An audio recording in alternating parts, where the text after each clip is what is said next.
আজকে আমরা এখানে সবাই দাঁড়িয়েছি আমাদের অধিকার, আমাদের ন্যায্যতা সম্পর্কে ইনসাফের বাংলাদেশে আমাদের অবস্থানকে জানান দেওয়ার জন্য।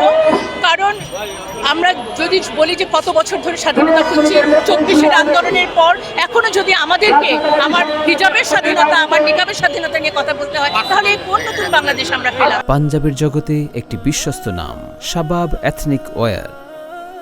আর যে রাজনৈতিক দলের প্রতিনিধি এরকম কথা বলেন এবং রাজনৈতিক দলটি থেকে কোনো রকম তার বিরুদ্ধে ব্যবস্থা নেওয়া হয় না, আমরা কি ধরে নিব না এই বক্তব্যটি সেই রাজনৈতিক দলেরই প্রতিনিধিত্ব করে? সেই জায়গাটায় আমরা শঙ্কিত। সুতরাং আমাদেরকে চিন্তা করতে হবে, এখনই আমাদেরকে নেতা নির্বাচনে খুব সাবধান হতে হবে। কারা ইসলামের পক্ষে, কে আমার স্বাধীনতার বিপক্ষে যাচ্ছে। আমরা নারী স্বাধীনতার কথা বলি, আমরা ধর্মীয় স্বাধীনতার কথা বলি, বাস্তবে এটি কিন্তু আমরা পাচ্ছি না। সুতরাং বিজয়ের সাথে বলতে চাই, এই দেশে একই সাথে শার্ট প্যান্ট যেভাবে চলবে, একইভাবে হিজাব নিকাবও চলবে। সুতরাং আমরা যেই কথাটি বলতে চাই, ইনসাফের বাংলাদেশে হাদির বিচার না হওয়া পর্যন্ত যেরকম আমরা আন্দোলন চালিয়ে যাব, বিচার নিশ্চিত করতে হবে।